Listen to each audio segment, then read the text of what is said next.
3, 2, 1. Here we go!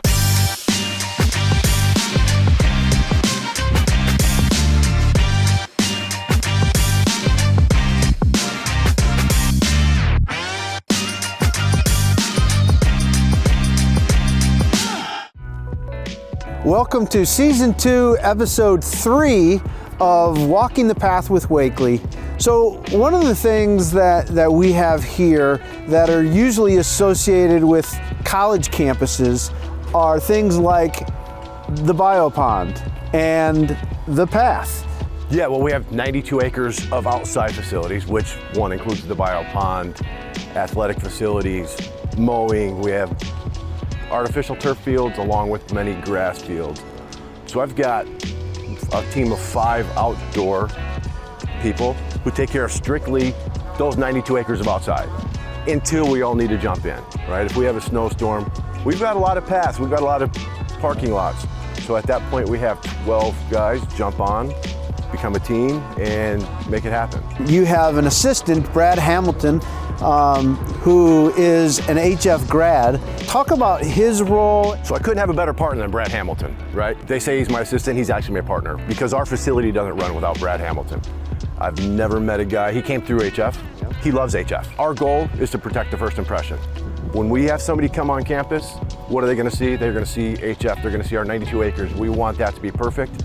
Brad is on board with that. Today we're gonna look at some of our newest projects that are ongoing. So we have 2 buildings, a science building that's being built as we speak. We also have upgrades to our culinary fashion design at the North Building.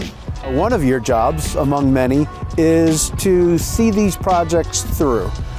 So the science building was being talked about when I came on in this position. When we came on, we were gonna have a 49,000 square foot science building, 16 classrooms. We started talking to the architects and some engineers and said, hey, there's a possibility of getting a net zero grant and make it a net zero building. And a net zero building means we are going to produce more energy than we use within this building. So we're here at the site, and for those of you who are trying to get your bearings, that is Flossmoor Road, and to our east is Governor's Highway. The site of our new science building. So right now we've got most of the foundation is poured. Most of the foundation walls are being put up now, along with some block walls on, we're gonna call it that west side of the building. They're coming into play. So what are some of the features in this particular facility that people could see that would say, hey, this is a net zero building? One of the big things that visually they'll see is going to be on the top of the building on the roof, but it's going to be the solar panels, right? That's going to produce the energy for the entire building inside of this 46,000 square foot envelope. What they will not see will be a geothermal field, which will have 20 wells dug straight down, and that's our geothermal. That's going to take care of our heating and cooling through the winter and summer. What that does is we take the heat and the cooling out of the ground as opposed to from the electricity. We pump water through it, we pick up, we dissipate heat and cooling, and that's the way we're gonna actually cool our systems. So what are some of the things that our students will be able to see and learn about energy conservation? There will be multiple educational spots throughout the building. We'll have a learning wall. We'll actually have an opening in the door where the geothermal pumps go into. So we'll actually see what geothermal is. There will be monitors on the wall that are actually gonna show how much energy our solar panels are making. Okay, so if it's sunny, how much energy are they making? Is it cloudy? How much energy are they making? If it's snowing, do we lose that capability of making power? So we'll actually see that on on learning windows. We're probably 15 to 20% complete when we get that first base. And December of 2024 is substantial completion. Right now we're on budget. We're on pace to be done at that time. So this is our new culinary, it's our fashion design areas. Jim, tell us what we're working on here. Sure, right now is what we're gonna call phase 1 of our culinary or CTE project, which is fashion design and interior design. So we took what used to be the old wrestling room and a couple classrooms. We're gonna combine those into interior design and fashion design. and we'll also have a shared space in there.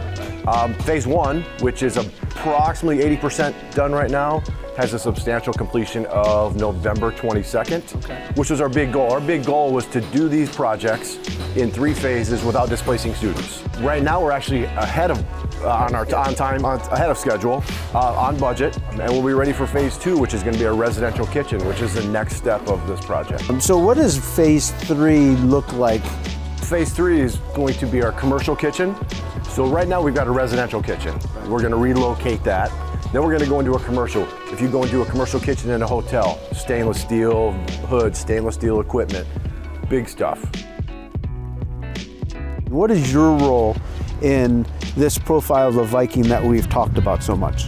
I guess mine would be to build and maintain optimal facilities for our faculty, staff, and students, right? Students are number one, and if they have the best facilities possible, which I feel we have at HF, then they're going to be successful. Yeah, so all those things for our students to be collaborators and innovators and communicators and all the different competencies of the profile of the Viking, those all take place within your facility that you maintain so well. And again, if you haven't got the impression for those who are watching how much we appreciate our buildings and grounds, staff, custodial, everybody who works behind the scenes to make this a terrific place, I just want to emphasize that as much as we possibly can. 3, 2, 1.